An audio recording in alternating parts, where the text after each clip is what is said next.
ওয়াকফ সংশোধন আইনের বিরুদ্ধে ঐক্যবদ্ধ গণতান্ত্রিকভাবে প্রতিবাদের আহ্বান জানালো কাছাড় সুন্নি ফাউন্ডেশন।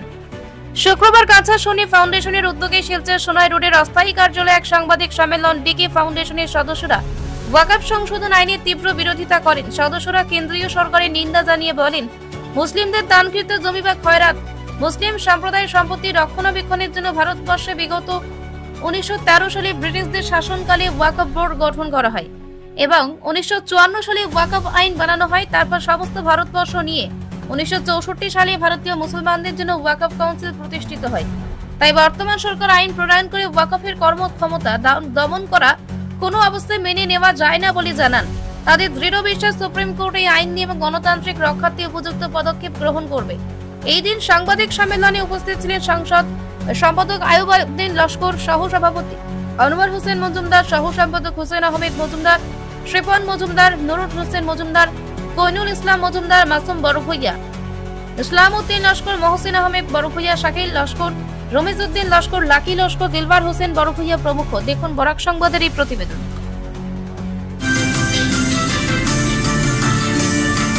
কৃষি বিলও বাতিল হয়েছে। কৃষক আন্দোলনের সময় গণতন্ত্রের বিরুদ্ধে, সংবিধানের বিরুদ্ধে সেই আইনটি সরকার গৃহীত করেছিল। তাই কৃষকরাও আন্দোলন করেছে, অনেক বড় আন্দোলন হয়েছে। সেই বাতিলকে, কৃষকদের আন্দোলনকে সরকার যেহেতু প্রাধান্য গুরুত্ব দিয়েছে এবং এবং কৃষকদের দাবি মেনে সেই বিলকে উদ্ধ করেছে, তদ্রূপ সমস্ত ভারতবর্ষ ব্যাপী আমাদের মুসলিম সম্প্রদায়ের জনগণ যে আন্দোলন গড়ে তুলছেন, ক্রমান্বয়ে আন্দোলন গড়ে তুলছেন, সেই দিকে নজর রাখে কেন্দ্রীয় সরকারকে আমরা কাছাড় সুন্নি ফাউন্ডেশনের পক্ষ থেকে অনুরোধ জানাই, আপনারা সেই বিলটি বাতিল করুন। আমি একটা কথা বলতে চাই যে ওয়াকফ বিল যেটা রয়েছে 1913 খ্রিস্টাব্দে ব্রিটিশ শাসনকালে ওয়াকফের সৃষ্টি হয়। 1954 সালে সেই ওয়াকফ বিল আইনে পরিণত হয় এবং 1964 খ্রিস্টাব্দে সেই ওয়াকফ যে বোর্ড আছে সেই ওয়াকফটি কাউন্সিলে পরিণত হয়। সেই ওয়াকফ কাউন্সিলকে গভর্নমেন্ট অ্যামেন্ডমেন্ট অ্যাক্টের মাধ্যমে তছনছ করতে যাচ্ছে, যে আইনটা আমাদের মুসলিম সম্প্রদায়ের রক্ষণাবেক্ষণ সম্পত্তি এবং যে দান খয়রাত, সেই সম্পত্তি এবং দান খয়রাত রক্ষণাবেক্ষণের জন্য ছিল। সেই আইনকে বাতিল করে বিভিন্ন সম্প্রদায়ের লোককে নিয়ে যে কমিটি গঠন করতে যাচ্ছে, সে অত্যন্ত নিন্দনীয় এবং ধিক্কারজনক। কারণ মুসলিম সম্প্রদায়ের সম্পত্তি বা যেগুলার জায়গা জমি, মাদ্রাসা বলুন, মসজিদ বলুন, কবরস্থান বলুন, ঈদগাহ বলুন, বা যে কোনো মুসলিম সম্প্রদায় উন্নয়নের জন্য যেগুলো প্রতিষ্ঠান গড়ে উঠেছে, সেই প্রতিষ্ঠানগুলিকে আত্মসাৎ করার লক্ষ্যে কেন্দ্রীয় সরকার যে সিদ্ধান্ত নিয়েছে, সেই সিদ্ধান্ত আমরা কোনোদিনও মেনে নিতে পারবো না।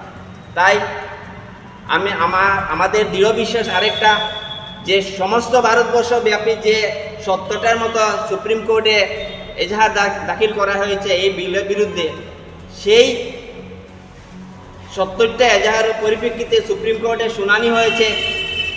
শুনানি যেটাতে আমরা পত্রপত্রিকা, নিউজ মিডিয়া দেখতে পাচ্ছি, সেই ওয়াকফ বিলে যারা বিরোধিতায় মেমোরেন্ডাম বা শুনানি জমা দিয়েছেন, সেটাকে গুরুত্ব দিয়ে বা সংবিধানের দায়রার ভিতরে দেখে সুপ্রিম কোর্ট একটা পজিটিভ সিগন্যাল দেখতে পাচ্ছি। আমরা আশা রাখি আইন ব্যবস্থার উপর, ভারতবর্ষের আইন ব্যবস্থার উপর আমাদের বিশ্বাস, দৃঢ় বিশ্বাস, আমাদেরকে ন্যায় পাবো। আমরা ওয়াকফ বিল যেটা অ্যামেন্ডমেন্ট অ্যাক্ট হয়েছে, সেই অ্যাক্টগুলা কার্যকারী হবে না।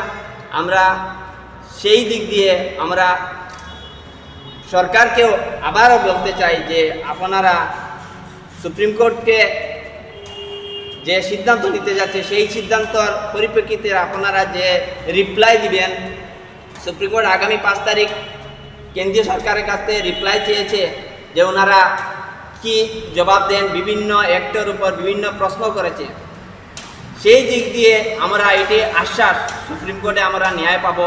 তাছাড়া দেখুন, আমরা সবসময় এই মুসলিম সম্প্রদায় মাইনরিটি ভারতবর্ষে প্রসারী যে রায় দিয়েছে সুপ্রিম কোর্ট, এটা সাধুবাদ জানানোর মতো। কারণ সাধারণ জ্ঞানে এটা ধরা যায় যে যেসব আইন বর্তমানে ভারতের সংবিধানে যেসব আইনের পার্ট আছে, সব পার্টে এই এই এই আইন, এই ওয়াকফ বোর্ডের এই যে আইন সরকার বানাইয়াছে, এটা যে সম্পূর্ণ ভুল, এটা প্রমাণিত হয়েছে। তা সত্ত্বেও সরকার জোর চালাচ্ছে আইনটি প্রণয়ন করার জন্য। কাজেই আমরা এটার বিরুদ্ধে প্রতিবাদ করি। আর একটা জিনিস হইল, সুপ্রিম কোর্ট নিশ্চয় এ বিষয়ে বুঝতে পেরেছে, দেখতে পেরেছে। সুপ্রিম কোর্ট আইনের লোক তারা এই সিদ্ধান্ত নিয়েছে এবং আমরা আশা করি অদূর ভবিষ্যতেও সুপ্রিম কোর্ট এই আইনের বিরুদ্ধে রায় দিবে, এটাই আমরা আশা করি। আর আরেকটা জিনিস আমি বলতে চাই, এই যে হাজার হাজার কোটি টাকার ব্যাপার, এটা কেন মানে 2-4 টাকার ব্যাপার নয়, হাজার হাজার কোটি টাকার সম্পত্তি সমস্ত ভারতবর্ষে মিলে। কারণ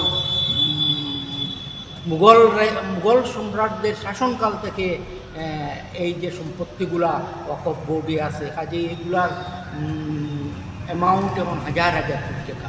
এই দিকে সরকারের এবং সরকার পক্ষের লোকের যারা ভারতের দখল করতে চাচ্ছে অর্থ সম্পত্তি, তাদেরকে বিতরণ করে দেওয়ার জন্যই এই প্রস্তাবটা নেওয়া হয়েছে তাদের পক্ষে।